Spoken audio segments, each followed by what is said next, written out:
Welcome to Journey to the Parliament, episode 16, where I speak with Lawrence Lerner, someone I met back in 2018 and has been involved with, and he has very many interesting ideas, and he's done a lot in the community that you may not know about. But today, we're going to introduce. Hey, Lawrence, thank you for being with us. Good morning, Ed. Thank you for having me. It's always a delight. You're always one of the more fascinating people I have in the community.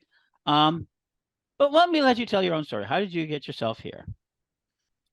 So I've been a practicing pagan and witch for 40 years. And that was a conscious decision that I made in my late teens is as I started to pick up and really feel my spirituality, something in the tradition that I was born in, wasn't resonating with me. And I started looking around for other faiths and things that were more in line with the time that I was spending in nature, the feelings of connected with spirit and maybe multiple spirits, and the source of the divine. And I came across actually initially ceremonial magic. So I spent a good number of years in the 80s, or actually late 70s, early 80s, studying ceremonial magic. And I discovered Starhawk. And I won't go through all of the whole journey, but over time, it's developed into a fairly eclectic Wiccan pagan tradition with overtones of ceremonial magic. My connection with the goddess Eris as a priest, and having taken that very seriously, and we can talk a little bit more about that as um, we talk about Parliament, and then really coming.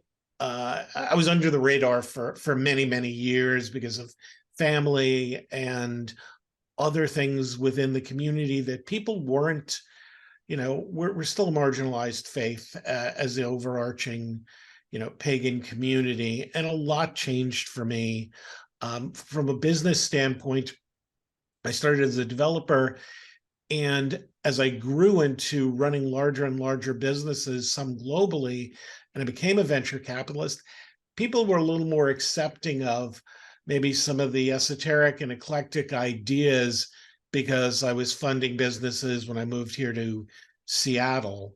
So a lot of different things. I took over Pagan Pride in 2016 here in Washington State, became very involved with the larger pagan community around that time, and then integrated a lot of those things on the journey to Parliament. But let me pause there for a second Well, because I okay, can. that's terrific. So no, it gives us a lot of meat. So you look very young, I must say. You Thank talk you. about the 70s and 80s, and like, oh my gosh. Um, so you've been doing a lot of things that you've worked in this kind of learning magic while learning sort of this other mystical art we call venture capitalism and business. A lot of it. But what brought you to Parliament? I mean, I met you. I'm trying to remember. It was 2015 or 2018. I'm having. I have to look at it. So that's part of the journey, and that's a good question. Parliament came across my radar Hmm. along with all of the other religious things that would flow through my social media in 2017. Hmm. So I signed up then, and what I decided was what I had done, and what I had done in business is I build networks. I build Hmm. technical networks, but I also build networks of people. So I went through my LinkedIn, I went through all of my other magical, occult, esoteric contacts and started reaching out to people. And your name came up. And that's how we met. We started chatting Hmm. online probably Right. around late 2017, 2018. And I met probably 20 or 30 people and started chatting with them very heavily. So by the time, Hmm. my goal was by the time that I got to Parliament, um, we'd have some pre-made conversations and things that we wanted to discuss, like the Pagan Credit Union project Hmm. and some of the other things that we're trying to do in the larger world, especially around outreach.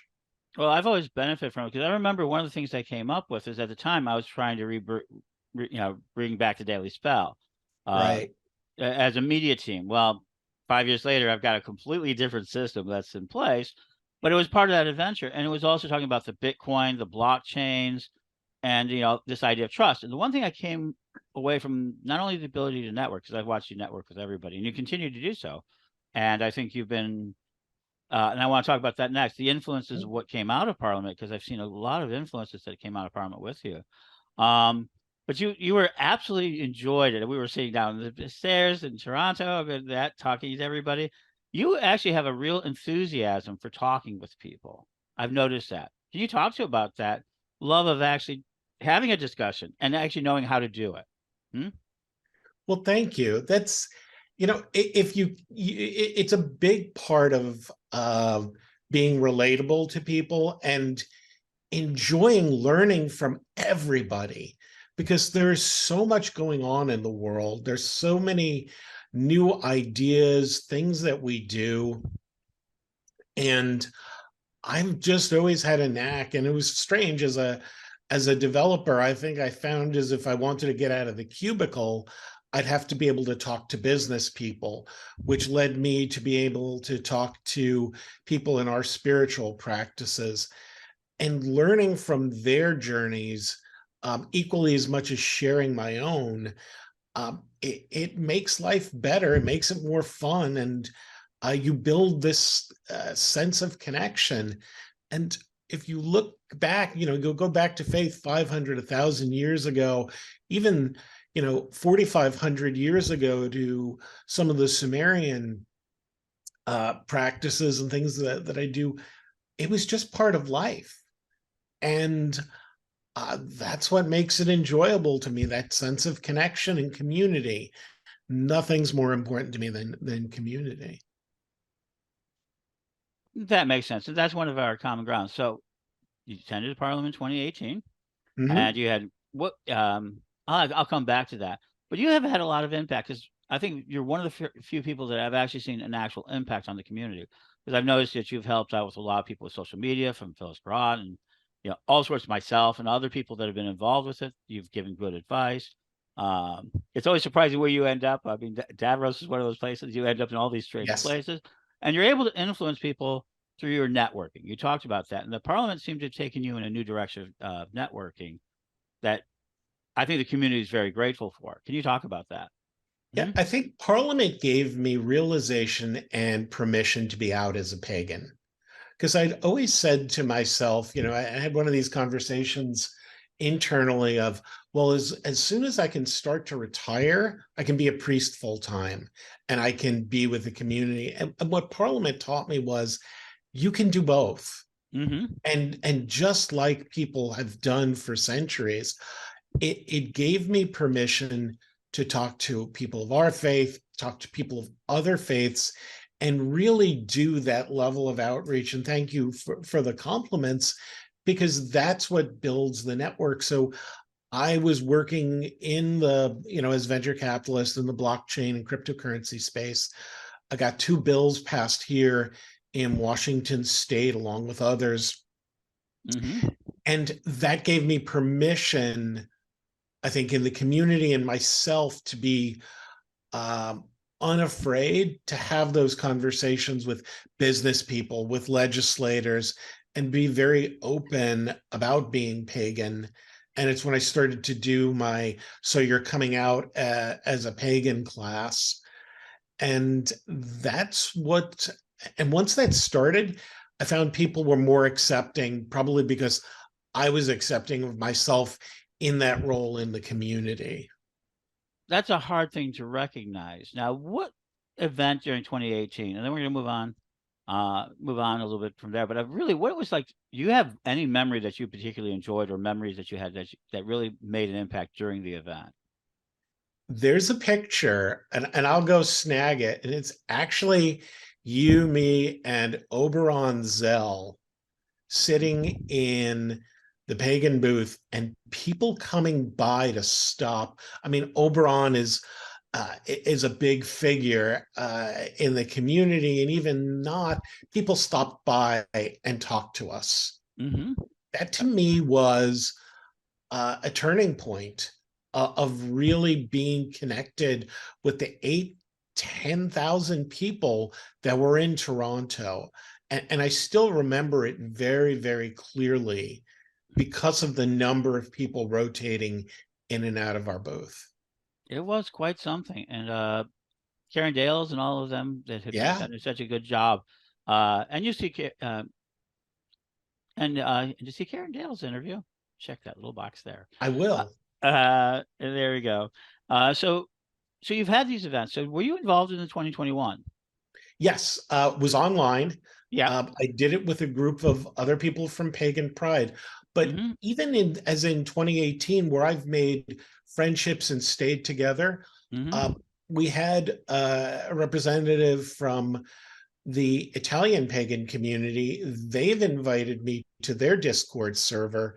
So Hmm. I'm a regular participant there, teaching myself a little Italian along the way.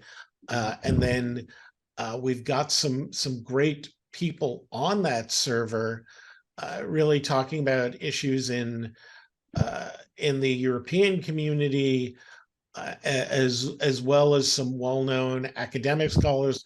Dr. Angela Puca is on there. Marco Visconti is on there. So it's been really interesting to learn that perspective from others. So I did participate, and I've kept those friendships. And for those who don't know, during the 2021 virtual event, the pagan booth, the room that was kept for pagans online was ended up being the largest one out there. That's Uh, right. it did absolutely. So now we're heading into 2023, and you're, from what I can tell, you're as involved as you've always been, even more so towards this event. I do know we have literally hundreds of pagans coming from more traditions. I think this is going to be the largest gathering of pagan leadership, self-anointed, self-appointed, whatever way you want to phrase it. Their groups are putting out there. I don't care how you phrase it. I think this is going to be the largest gathering of leadership in a context outside of our own festivals, outside of our own events. Yeah. This is going to be inside an interfaith thing. And you've been working pretty hard with a lot of the groups. I know that. Your name is always mentioned. So can you talk a little bit about your journey, this next part of the journey? So, and it's a little bit like 2018. I'm not going in with any expectations, Hmm. but my two major initiatives for the community, for myself, are religious identity. Hmm. So people recognize and understand who we are, and cultural norming, so that it's okay to start talking about some of the concepts. And it's interesting, I'm judging an AI hackathon. For those people who aren't technical, it's, a bunch of people get together for a day and come up with business and build some technology. And the sponsors turned around and asked me, "Are you pagan? I've heard that you're pagan." So it's that, to me, is cultural norming. At Hmm. least it's a start of having the conversation that doesn't have a visceral reaction.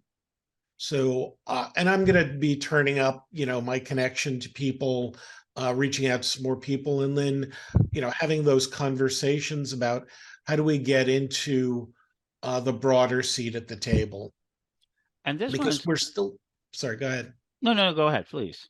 We're still not there. Hmm. After 2018, there were some horrific events, Christchurch, Hmm. and I wrote some articles and some letters, and I mean this in the most respectful way.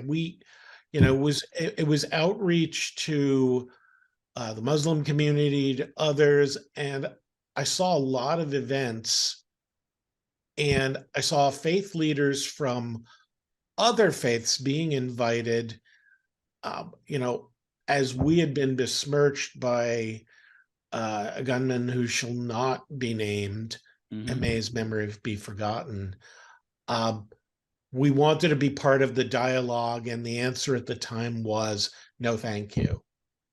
And I think that we're at a point in the world where we need to be able to be part of the larger dialogue.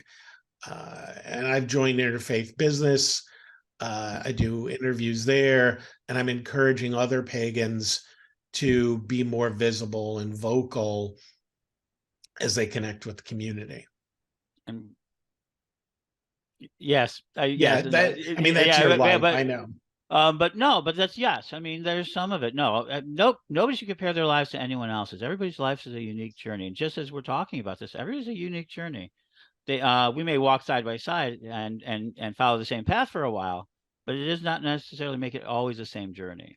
And that's what True. is parliament. And everybody goes to a parliament has a different experience. And yours has been this wonderful outreaching of networking, and this time it's coming back to your hometown, right? Well, I lived in Chicago for 30 years. I grew up in New Right. York. But yeah, so a lot of good memories. A lot of people have already Mhm. reached out from uh and I will say this on Facebook, a lot of my friends who Mhm. didn't know I was pagan have been extraordinarily supportive of the work that I'm publishing and the writing that I'm doing. So I'm very excited for that. And I can understand that. So we're now at so Parliament. You're going to be there. You're going to be doing the networking. You can be found to doing things, giving advice. So if people wanted to contact you, how is the best way to contact you? Um, Go to my esoteric website, keepsilent.me, and you've got my Telegram. There's a contact form, Hmm. all the different ways in the world to find me. And so as we continue our journey to the Parliament, you're talking with Lawrence Lerner, priest, businessman, and a community developer. I mean, he helped. He does more than just be activist. He helps develop.